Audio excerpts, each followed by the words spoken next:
KSFയിൽ നടന്ന ചിട്ടി തട്ടിപ്പ് വിജിലൻസിൻ്റെ പ്രാഥമിക അന്വേഷണത്തിൽ വിവരങ്ങൾ പുറത്തു വന്നതോടുകൂടിയാണ് ആ തട്ടിപ്പ് കേസ് അന്വേഷിക്കുന്ന വിജിലൻസിനെതിരായി പരസ്യ പ്രസ്താവനയുമായി ധനകാര്യമന്ത്രി ശ്രീ തോമസ് ഐസക് വന്നിരിക്കുന്നത്. അന്വേഷണ ഏജൻസികളെ ഭയപ്പെടുത്തി വരുതിയിലാക്കാനുള്ള നീക്കമാണ് തോമസ് ഐസക് നടത്തുന്നത്. തോമസ് ഐസക് തൻ്റെ വകുപ്പിൽ നടക്കുന്ന എല്ലാ അഴിമതി കേസുകളും അട്ടിമറിക്കുകയാണ്. ഏതാനും മാസങ്ങൾക്ക് മുമ്പ് തിരുവനന്തപുരത്ത് ട്രഷറിയിൽ നടന്ന കോടിക്കണക്കിന് രൂപയുടെ തട്ടിപ്പ് കേസിലെ പ്രതികളെ ശ്രീ തോമസ് ഐസക്കാണ് സംരക്ഷിച്ചത്. ട്രഷറി തട്ടിപ്പ് കേസ് പൂർണ്ണമായിട്ടും അട്ടിമറിക്കുകയാണ് ശ്രീ തോമസ് ഐസക് ചെയ്തത്. വലിയ തോതിലുള്ള അഴിമതി ആ ട്രഷറി തട്ടിപ്പിൽ നടന്നിരുന്നു. സർക്കാരിൻ്റെ പണം, ജനങ്ങളുടെ നികുതി പണം വലിയ തോതിൽ കൊള്ളയടിക്കപ്പെട്ട കേസായിരുന്നു. ഇപ്പോൾ ചിട്ടി തട്ടിപ്പിൻ്റെ കാര്യത്തിലും സമാനമായ നിലപാടാണ് തോമസ് ഐസക് സ്വീകരിക്കുന്നത്. തോമസ് ഐസക്കിൻ്റെ വകുപ്പുകളിലെല്ലാം അഴിമതിയാണ്. ഈ KSFE ചിട്ടിയിൽ മാത്രമല്ല, കിഫ്ബിയുമായി ബന്ധപ്പെട്ട് നടത്തുന്ന പരിപാടികളിലെല്ലാം അഴിമതിയാണ്. പ്രവാസി ചിട്ടി, ഇത് KSFE പ്രവാസികൾക്ക് വേണ്ടി നടത്തിയിട്ടുള്ള ചിട്ടിയിലും വലിയ തട്ടിപ്പ് നടന്നിരിക്കുന്നു. മുഖ്യമന്ത്രിയും തോമസ് ഐസക്കും തമ്മിൽ അഴിമതിയുടെ കാര്യത്തിലുള്ള മത്സരമാണ് ഇപ്പോൾ നടക്കുന്നത്.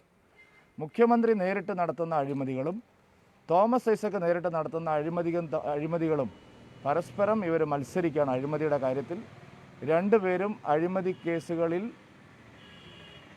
ഒരാൾ കേന്ദ്ര ഏജൻസികളുടെ അന്വേഷണം അട്ടിമറിക്കാൻ ശ്രമിക്കുന്നു, മറ്റേയാൾ വിജിലൻസിൻ്റെ അന്വേഷണം തന്നെ അട്ടിമറിക്കാൻ ശ്രമിക്കുന്നു. ഇതാണിപ്പോൾ കേരളത്തിൽ സംഭവിക്കുന്നത്. കേരളത്തിലെ ജനങ്ങളുടെ കടക്കൽ കത്തിവെക്കുന്ന കൈക്കോടാലിയാണ് തോമസ് ഐസക്. പിന്നെ അദ്ദേഹത്തിൻ്റെ സർട്ടിഫിക്കറ്റ് എനിക്ക് വേണ്ട. അഴിമതിക്കാരനായിട്ടുള്ള ഒരു മന്ത്രിയുടെ ഒരു സർട്ടിഫിക്കറ്റും എനിക്കാവശ്യമില്ല. ഞാനും BJPയും പറഞ്ഞ ഒരു കാര്യവും പാഴായി പോയിട്ടില്ല. അല്ല, അഴിമതിയുടെ കാര്യത്തിൽ കഴിഞ്ഞ 4.5 കൊല്ലം പിണറായി വിജയനും തോമസ് ഐസക്കും തമ്മിൽ മത്സരിക്കുകയായിരുന്നു. ഇപ്പോൾ കള്ളി വെളിച്ചത്ത് വരുമ്പോൾ അങ്ങോട്ടും ഇങ്ങോട്ടും പാരവയ്ക്കുകയാണ്. ഈ കേന്ദ്ര അന്വേഷണ ഏജൻസികൾക്ക് ലഭിക്കുന്ന പല വിവരങ്ങളും തോമസ് ഐസക് കൊടുക്കുന്നതാണെന്നാണ് മുഖ്യമന്ത്രി ധരിക്കുന്നത്. സ്പ്രിംഗ്ലർ കരാറിലെ പല കാര്യങ്ങളും തോമസ് ഐസക് ചോർത്തി കൊടുത്തതാണെന്നുള്ള ആരോപണം പാർട്ടിക്കകത്തുണ്ട്. തോമസ് ഐസക് ധരിക്കുന്നത് പിണറായി വിജയൻ അദ്ദേഹത്തെ വിജിലൻസിനെ ഉപയോഗിച്ച് കൊടുക്കാൻ ശ്രമിക്കുകയാണെന്ന്. പക്ഷേ ജനങ്ങളെ സംബന്ധിച്ച് ഈ അഴിമതികളെല്ലാം വളരെ പ്രധാനപ്പെട്ടതാണ്. അഴിമതി നടത്താൻ മത്സരിച്ചവർ ഇപ്പോൾ കള്ളത്തരം വെളിച്ചത്താവുമ്പോൾ പരസ്പരം പാരവയ്ക്കുകയാണ്. വലിയ കൊട്ടിഘോഷിച്ചിട്ടല്ലേ സ്പെഷ്യൽ ഇൻവെസ്റ്റിഗേഷൻ ടീമിനെ വെച്ചത്? എന്തായി അവരുടെ റിപ്പോർട്ട്? അതാദ്യം പറയട്ടെ പിണറായി വിജയൻ. സോളാർ കേസിനെ സംബന്ധിച്ച്, സരിതയുടെ പരാതിയെ സംബന്ധിച്ച് അന്വേഷിക്കാൻ ഒരു സ്പെഷ്യൽ ഇൻവെസ്റ്റിഗേഷൻ ടീമിനെ കേരള ഗവൺമെൻറ് നിയോഗിച്ചിരുന്നു. അവരുടെ കണ്ടെത്തൽ എന്താണ്? അതാണ് ആദ്യം ജനങ്ങൾക്കറിയേണ്ടത്.